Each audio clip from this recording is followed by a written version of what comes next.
Do programa Diálogo Cósmico, Namastê pessoal, é um prazer estar aqui com vocês, um calor abrasador. Janeiro eu detesto, eu só sobrevivo esse mês, realmente é um horror. Mas, bom, em suma, eu hoje vou falar um assunto que não é bem de ufologia, tá? Eu vou falar de um assunto de futurologia, tá? Porque eu acho importante você se planejar para o futuro que está vindo.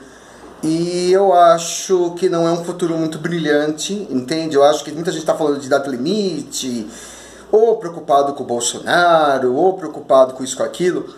Mas, na verdade, tem uma coisa muito mais grave acontecendo no mundo do que esse ou aquele governante, do que esse e aquele presidente. A guerra nuclear é uma possibilidade muito remota, pelo menos entre o Putin e o Trump eu acho ridiculamente remota, mas uma coisa que pode acontecer e que eu tenho muito medo que aconteça é uma explosão de guerras civis e revoluções dentro de países causadas pela extrema pobreza. E por que isso? Tá? Porque os analistas políticos falam de uma coisa que a gente chama de quarta onda. Essa quarta onda, ela é uma onda de automatização. Então, assim, a Revolução Industrial, ela passou por três ondas, certo? Eu vou ler aqui, eu não sou um economista. Por exemplo, olha, a primeira onda usou a água e o vapor para mecanizar a produção. Quer dizer, foi aquela primeira fase das Maria Fumaças e tal, das primeiras fábricas e tudo mais, né? E aquilo trouxe muito emprego para as cidades. A segunda evolução foi a eletricidade, que criou a produção em massa. Então a televisão, a luz elétrica, isso mais ou menos a partir da década de 20 até a década de 50, 60, as primeiras televisões, os rádios, né? O elétrico na vida das pessoas. Isso foi a segunda revolução industrial. A primeira industrial foi no século XIX, fim do 18 até o 19, no começo do século 20 até mais ou menos os anos 50, 60, até 70 a gente pode falar de a revolução da eletricidade, das telecomunicações, e depois a gente teve uma terceira, né, que é a eletrônica e a informática na produção, quer dizer, dos anos 90 para cá, né, já bem aqui mais recentemente, você tem os primeiros computadores, os bancos começaram a demitir funcionários, porque eles tinham já o débito automático, as transferências. Os bancos foram basicamente as primeiras empresas a sofrer o efeito da automação, né? Eu lembro que eu tinha conheci uma pessoa que tinha uma empresa gráfica, aquelas gráficas que imprimem cartas, cartões impressos, né? Ele não tinha a mídia eletrônica, ele fazia tudo naquelas letras, aqueles tipos, né? Foi a falência, né? Muitas pessoas foram à falência nesses últimos 20 anos, né? Só que existe uma quarta onda, né? Essa quarta onda é caracterizada pela fusão das tecnologias que borram a linha entre o físico, digital e o biológico. Ou seja, daqui, sei lá, 5, 10 anos, 20 anos, não sei dizer exatamente quanto em anos, você vai ter, por exemplo, carro automático. Então, o que faz o Uber? Perde emprego. Eu sou professor de inglês. Vai ter um robô um programa excelente que dá aula de inglês melhor que eu. O que acontece? Perde emprego. Vai ter uma máquina automática de cozinhar, um chefe automático, um robô chefe. Ele vai cozinhar melhor do que um humano. O chefe perde emprego. Nas fábricas, tudo vai ficar automático. Essa mão de obra perde emprego. Você vai nos bancos, perde emprego. Outro dia eu fui ao McDonald's, já tinha autoatendimento. O autoatendimento é muito mais rápido. Quem sabe usar o autoatendimento já está acostumado. Sorte dos caixas que muita gente não sabe usar, mas eu sabia usar, é muito mais fácil, muito mais gostoso. Você enfia o cartão e não precisa ficar explicando, não precisa, a menina não está entendendo o que está falando, tem uma fila, tem um idiota ali na frente que fica perguntando o que é isso, o que é aquilo. Você pula, você entra ali no autoatendimento, vai lá, pede o que você quer, tá lá na fila, já pega, né? E isso vai começar a crescer, de modo que vai sobrar muito pouco trabalho. Então, por exemplo, no mundo automatizado, no mundo robotizado, 20% da população, 10% da população tem chance de conseguir emprego. E que tipos de empregos sobram? Né?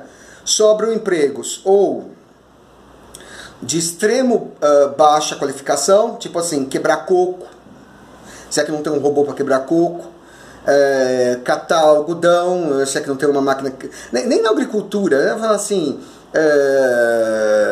pegar bilhete no cinema, sei lá, cuidar do banheiro. Vai sobrar coisa muito baixa, muito simples, né? Ou vai sobrar coisa muito intelectual, que significa assim, por exemplo, os executivos, os administradores das empresas e tudo mais. E a classe média e as classes B e C, né, e até a D, né, ficam meio que vazias, desprovidas de um futuro, desprovidas de uma qualificação. Fala assim, eu vou ser... bancário. Não precisa mais de bancário. Eu vou ser professor de inglês. Mas tem 1000 aplicativos, ou é tudo virtual, professor físico não existe mais.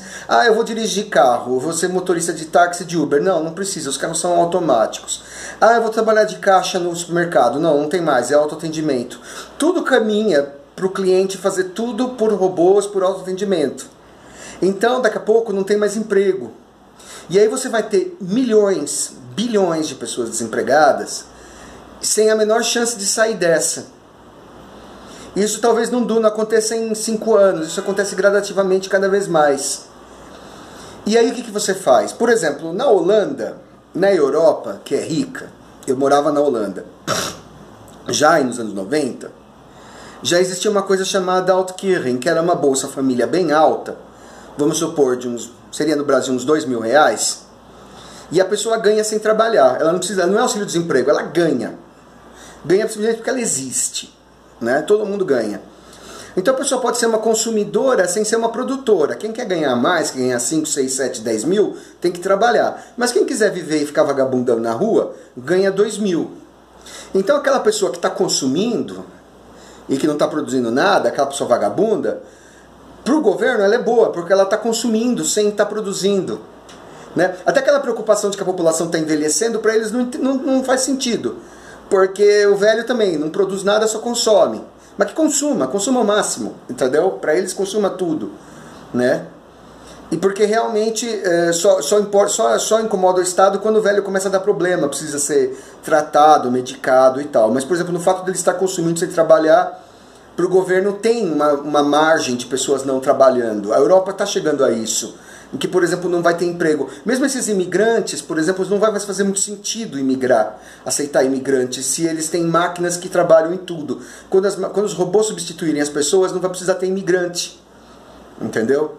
Essa coisa de estar recebendo imigrante para força de trabalho vai começar a ficar meio...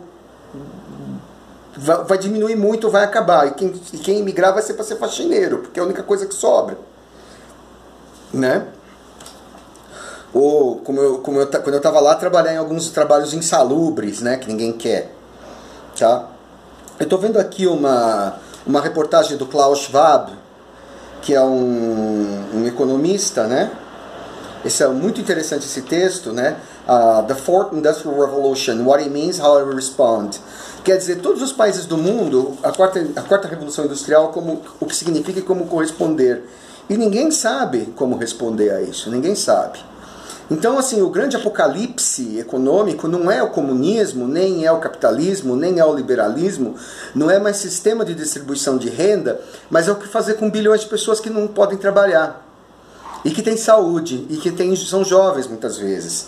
Né? É um cenário que ainda não está começando a se falar disso, mas ninguém sabe onde vai parar isso. Né? Só sei de uma coisa, vai gerar cada vez mais desigualdade, porque os pobres vão ser paupérrimos ou vão viver de esmolas do governo e os ricos vão ser só aqueles poucos que dominam essas máquinas. Né? Eu estou lendo aqui, né? Quer dizer, num primeiro momento parece tudo muito legal, porque você compra as coisas na China, você tem cada vez mais uma internacionalização do comércio, Você pode falar com qualquer pessoa de qualquer país, você pode conseguir qualquer coisa de qualquer país. Eu compro isso aqui na China, eu compro isso aqui na Índia. Eu não preciso do Brasil para nada, na verdade. Eu poderia estar na Mongólia, eu poderia estar no Rio de Janeiro, tanto faz, né? Isso é maravilhoso, mas e você vai trabalhar do quê, né? Daqui para frente. E emprego fixo esquece, né? Daqui a pouco ninguém mais vai ter carteira assinada. Todo mundo vai ser freelancer, todo mundo vai viver de bico, né? Isso é o grande medo. É isso que pode causar uma grande conflagração mundial. Não, talvez... Será que as pessoas vão atacar outros países? Elas vão fazer guerra simplesmente para se ocupar? Ou elas vão, no desespero, sair quebrando tudo, né? Ou elas vão começar a se suicidar? Elas vão começar a se drogar? O que vocês acham que vai acontecer? Vamos dizer até que o governo comece a dar uma renda mínima para todo mundo. Fala assim, olha, você não precisa mais trabalhar, te dou R$1.000 para você ficar em casa, e não precisa pagar aluguel, e tá tudo bem, entendeu? E o que ela faz com o tempo dela? Bebe, se droga, se mata, transa, entendeu? Sai roubando? Roubando quem, se ninguém tem mais nada, né?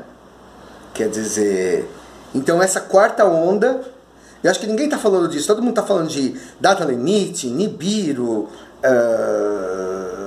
o capitalismo versus o neoliberalismo versus o socialismo gramsciano, o Bolsonaro, o PT, tudo mais, todo mundo preocupado com um monte de coisa, mas ninguém está preocupado com o principal. Não tem emprego daqui a 10 anos. Não tem emprego. Nem para mim, nem para você. Entendeu? Você vai ver do quê? Né? E como é que o governo vai responder a isso?